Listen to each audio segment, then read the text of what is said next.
Hi, so I am Thrudur Starradottir, Customer Success Manager here at Vendavo, and I am here with... So my name is Sophie Ranson. I'm responsible for digital transformation at Avnet.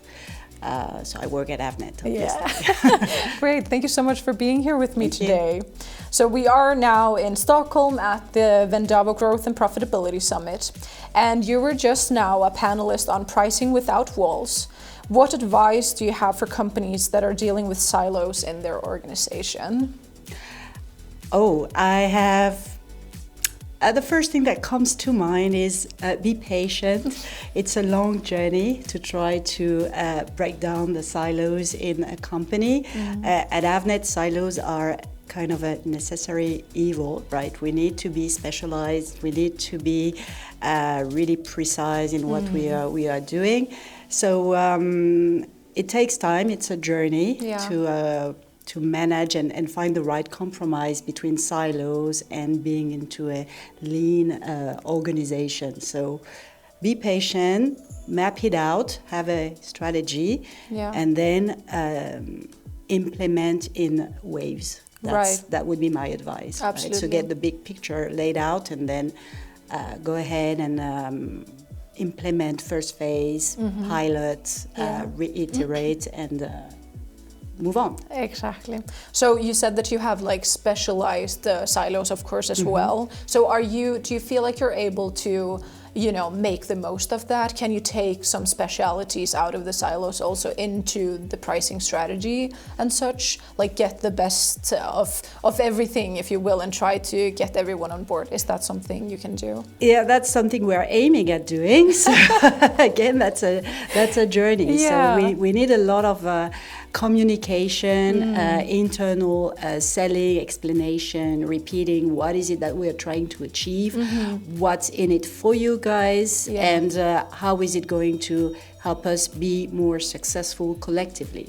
So that's really a communication, let's say, task that you need to drive and explain why is it that we are doing this, and what is the benefit you are going to get out of this. So that's really the way forward. Yeah, but it's challenging. It is challenging. Yeah. So how do you go about achieving pricing alignment across the organization with Avnet?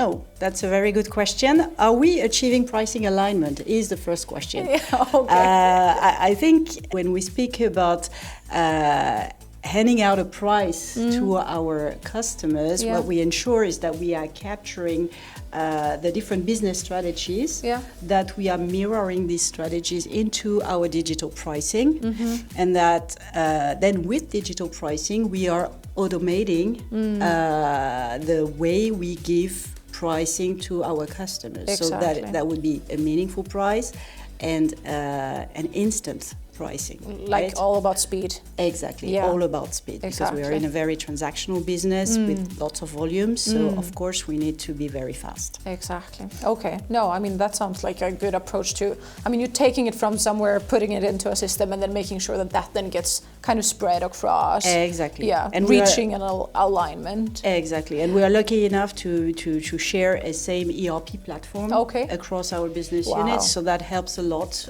giving access to that price to all of our sales teams, so that's a benefit. That must be of great value. Yeah. So what is Avnet's biggest pricing challenge this year, and how are you working towards solving that? So the biggest pricing challenges we've been facing in the past couple of years were price swings. So basically the market has been very tensed for us in the past 2 years, and price increases have been happening regularly, and the challenge has been to reflect or roll out these price increases towards customers in a swift manner. So that was the main challenge we had to overcome. So it's really about adapting our digital price to the prices of the market. Right. That's been a very, very big challenge. But with digital, it's a lot easier now than it was in the past when we had to handle it manually, fully manually. Yeah, because I was again going to say it's all relating to speed. It Absolutely. feels like, you know, Absolutely. it's how quick are you to kind of turn it around and make the change. Exactly, exactly. But that is a big challenge. Being reactive to the business trends and being in line with the market is one of our key concern, let's say, or challenge. I understand. So what trends do you see impacting both pricing or selling strategies in the near future? From a process standpoint, I would say automation. So there is a lot of it that is going to be, in our world at least, a lot more automated than it is today.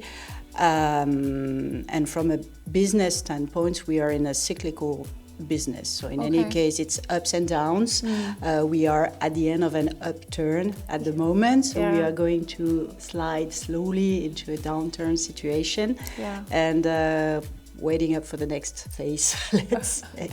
Exactly. So that's where we are. All right. Okay. So it's a continuous change always. Always. It's a moving target. It is never a flat and constant situation. So we need to live with the ups and downs and adapt continuously. And all with the speed, you know. Always the speed.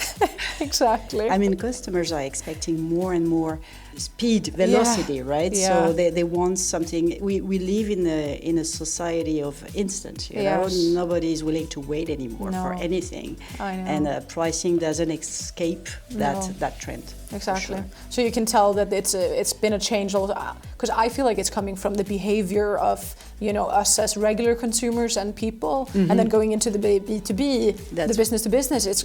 You're expecting the same. You're like, oh, I can buy this so instantly when I'm buying it for myself. I need to have that same speed. Exactly, and we felt that change in the market, right? Yes. It's really been obvious that customers were waiting for more from us, right? More velocity and accuracy as well. So we need to be very precise and very fast. So that's the 21st century challenge. Yes, of course. Well, thank you so much, Sophie, Thank you for being here with me. Yeah. Thank you.